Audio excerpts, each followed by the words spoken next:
이 두 도시, 더현대 서울과 도쿄의 상업 공간은 전혀 다른 도시의 결과물처럼 보이지만 공간을 바라보는 시선에는 분명한 공통점이 있습니다. 이 공간들은 물건보다 먼저 사람의 동선과 체류, 그리고 경험의 밀도를 설계합니다.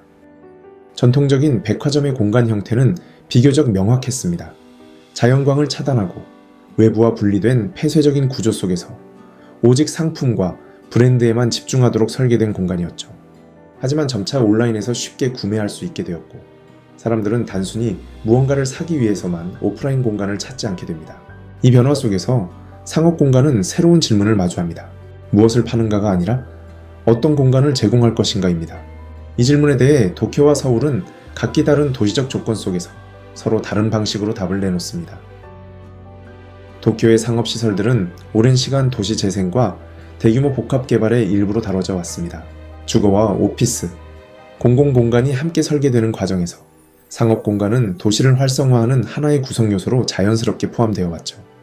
오모테산도 힐즈, 미야시타 파크, 아자부다이 힐즈는 이런 도시적 맥락 속에서 탄생한 상업공간들입니다. 반면 더현대 서울은 도시재생이나 새로운 개발의 결과라기보다는 기존 백화점이라는 공간 유형을 내부에서부터 뒤집은 사례입니다. 여의도 파크원이라는 복합개발 프로젝트의 일부로 현대백화점이 상업공간의 경험 방식을 새롭게 설계한 사례입니다.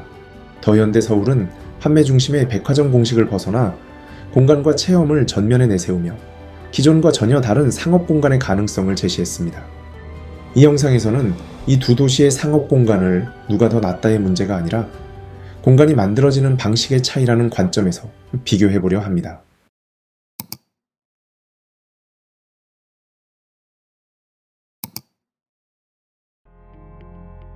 오모테산도는 단순한 상업지구가 아닙니다.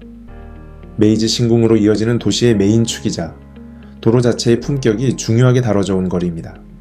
흔히 가로수길로 불리는 이 거리는 도로 양옆으로 이어진 느티나무 숲과의 조화를 전제로 도시 풍경이 형성되어 왔고, 건축 역시 이 풍경을 해치지 않는 방식으로 설계되어 왔습니다. 오모테산도 힐즈는 기존에 있던 아파트 단지를 리뉴얼해 개발한 프로젝트로 주변 느티나무의 높이와 유사한 스케일을 유지하며 의도적인 높이 제한 속에서 계획되었습니다. 공간의 제약은 수평적으로 풀고 대신 지하를 깊게 개발해 하나의 나선형 경사로로 연결함으로써 지상과 지하의 경계를 흐리게 만들고 공간을 확보합니다. 이는 방문자가 공간을 탐험하도록 만들고 건물 밖 가로수길의 흐름과 맞물리며 수평적으로 자연스럽게 스며드는 공간이라고 볼 수 있습니다. 미야시타 파크는 수직으로 솟은 상업시설이 아니라 기존 공원의 수평적 흐름을 그대로 위로 옮긴 공간입니다.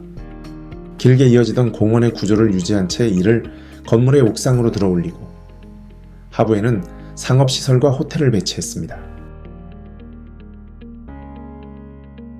이 옥상 공원은 휴식뿐 아니라 스케이트보드 등 도시의 활동을 담아내며 사람들이 쇼핑이 아니라 도시의 일상 속에서 자연스럽게 통과하는 공간이 됩니다. 미야시타 파크는 상업 공간이 도시의 흐름을 끊지 않고 공원의 수평성을 확장해 도시의 레벨을 잇는 장치로 작동하는 도쿄식 상업 공간의 사례입니다. 더현대 서울의 공간을 이해하려면 먼저 보이드, 즉 의도적으로 비워낸 공간이라는 개념부터 짚어야 합니다. 더현대 서울은 전통적인 백화점처럼 설계된 건물이 아닙니다. 애초에 몰 구조의 복합시설, 파크원 안에 들어간 리테일 공간이었죠. 이 구조적 한계 속에서 더현대 서울은 기둥 설치 등 백화점 형태를 억지로 흉내내기보다 수직으로 크게 비워낸 보이드 공간에 집중합니다. 내부에 기둥 없는 보이드 공간을 만들기 위해 구조적 하중을 외부 철골 프레임으로 분산하는 설계가 적용되었습니다. 이 외부 구조물은 치밀한 공학적 해법이자 더현대 서울을 상징하는 시각적 트레이드마크가 되었습니다. 상부 개구부를 통해 들어온 자연광은 보이드를 따라 내부로 확산되며 점포 전체의 공간감을 수직으로 확장시킵니다. 거주지 성격이 약한 여의도의 특성상 이 공간은 강한 집계 교소이자 머무를 이유를 만드는 장치이기도 합니다.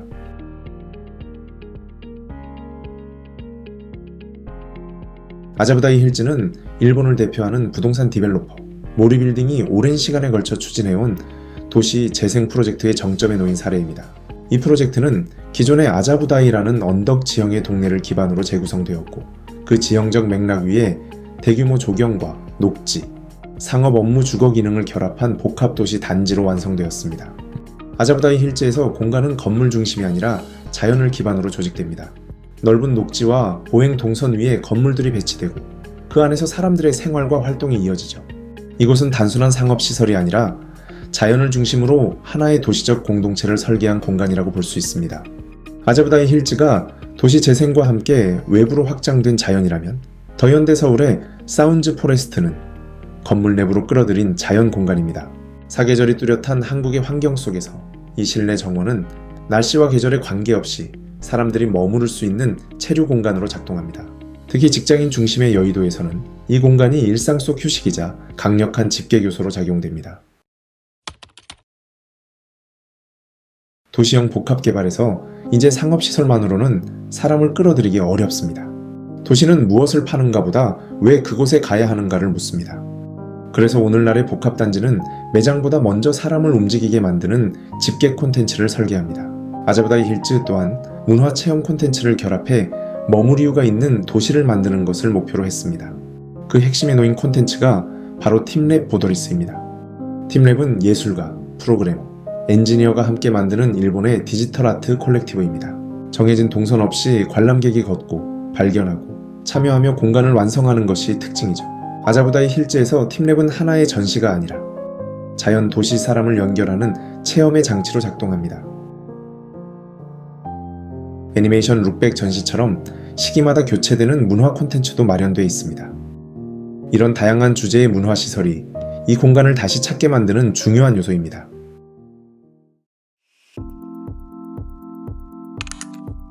젊은 문화의 중심지 하라주쿠에는 두 개의 랜드마크가 있습니다. 도쿄 플라자, 하라카도와 오모카도입니다. 두 건물은 진구매 교차로를 사이에 두고 마주보고 있으며 각각의 옥상 테라스는 쇼핑의 끝이 아닌 체류의 이유로 작동합니다. 이 건물은 튀지 않으면 살아남을 수 없는 하라주쿠의 성격을 외관에 담아 건물 자체를 하나의 거대한 집객 콘텐츠로 만들었습니다. 더 현대 서울의 집객 시설은 팝업 스토어입니다. 이 공간은 지금 이 순간에만 존재하는 콘텐츠를 끊임없이 만들어냅니다. 현 트렌드에 맞는 IP 팝업과 MZ세대가 궁금해하는 주제를 온라인이 아닌 직접 체험 가능한 오프라인 콘텐츠로 풀어내며 팝업을 계속 교체하는 방식으로 시대의 흐름을 읽고 고객의 방문 이유를 만들어냅니다. 같은 공간 전략이라도 테넌트는 그 공간의 철학을 가장 솔직하게 드러내는 요소입니다. 아자부다이 힐즈와 도쿄 플라자, 그리고 더 현대 서울은 서로 다른 방식으로 누구를 위한 공간인가를 말하고 있습니다. 아자부다이 힐즈는 거주와 업무가 결합된 도시 안에 자리한 만큼 명품부터 라이프 스타일까지 실제 구매력에 기반한 테넌트 구성을 갖고 있습니다. 특히 감성적이고 지속적인 라이프 스타일을 추구하는 브랜드들이 입점되어 있습니다. 대표적으로 더 콜란샵은 이 공간이 지향하는 감성 중심 라이프 스타일을 상징하는 테넌트입니다. 해당 매장은 밀도가 낮고 여백이 많은 공간으로 구성되어 있습니다. 아자부다이 힐즈의 대부분의 테넌트 역시 매출을 빠르게 회전시키는 매장이라기보다 라이프 스타일을 보여주는 상징적인 공간으로 작동합니다. 단기 수익보다는 높은 객단가와 거주자 취향을 전제로 테넌트 구성에 깊은 고민이 반영된 공간입니다. 도쿄 플라자 하라카도는 도쿄그룹이 2024년 4월 하라주쿠 진구매 교차로에 오픈한 신규 복합 상업시설입니다. 기존 오모카도 맞은편에 위치해 두 건물이 서로를 마주보는 시선 구조를 이루고 특히 옥상에서는 정형이 자연스럽게 연결되도록 설계되었습니다. 총 8개 층, 약 70여 개의 테넌트로 구성된 하라카도는 하라주쿠라는 도시의 감도와 분위기를 건물 안에 압축해 담아낸 플랫폼에 가깝습니다. 그래서 이곳의 테넌트 구성은 하라주쿠라는 도시를 간접적으로 체험하게 만드는데 초점이 맞춰져 있습니다. 대형 앵커 테넌트보다는 소규모 문화 콘텐츠, 실험적인 라이프 스타일 브랜드, 전시 미디어 커뮤니티 성격의 공간들이 중심을 이루며 트렌드에 민감하고 하라주쿠의 문화를 경험하려는 외국인 관광객과 젊은 방문객을 타깃으로 한 실험적인 구성이라 볼 수 있습니다. 더 현대 서울 테넌트 구성의 핵심은 고객을 먼저 특정하고 그에 맞춰 공간을 정의한 뒤 브랜드를 배치했다는 점입니다. 특히 MZ세대를 명확한 타깃으로 설정하고 지하 2층을 다른 층과 완전히 분리된 감성의 공간으로 구성했습니다. 인테리어, 분위기, 브랜드 결이 확연히 다른 하나의 독립된 존을 만든 것이죠. 물론 대형 리테일 브랜드와 플래그십 스토어 역시 충실히 구성되어 있습니다.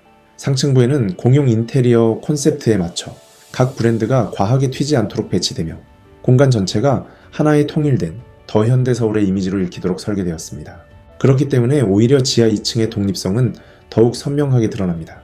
이 공간은 브랜드별로 명확한 개성과 감도를 가진 각기 다른 공간으로 구현됩니다. 그만큼 공간의 완성도를 만들어낼 수 있는 브랜드를 선별하는 데 심혈을 기울인 결과라고 볼 수 있습니다. 정리해보면 도쿄의 상업시설들은 먼저 고객층을 설정하고 그에 맞춰 공간과 브랜드를 선별하는 방식으로 체계적인 설계를 완성해왔습니다. 반면 더 현대 서울은 기존 백화점처럼 당장 매출이 나는 브랜드만을 나열한 것이 아니라 MZ세대라는 명확한 타깃을 설정하고 그들을 위한 독립된 공간을 먼저 만든 사례입니다.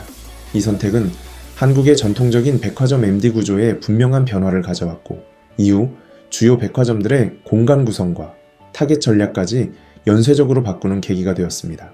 단기적인 수익만 보면 부담스러울 수 있었지만 젊은 세대를 유입시키며 백화점의 미래 방향을 먼저 제시했다는 점에서 더 현대 서울은 하나의 전환점이 된 사례라고 볼 수 있습니다. 도쿄의 상업시설은 오랜 시간 도시계획의 일부로 다뤄져 왔습니다.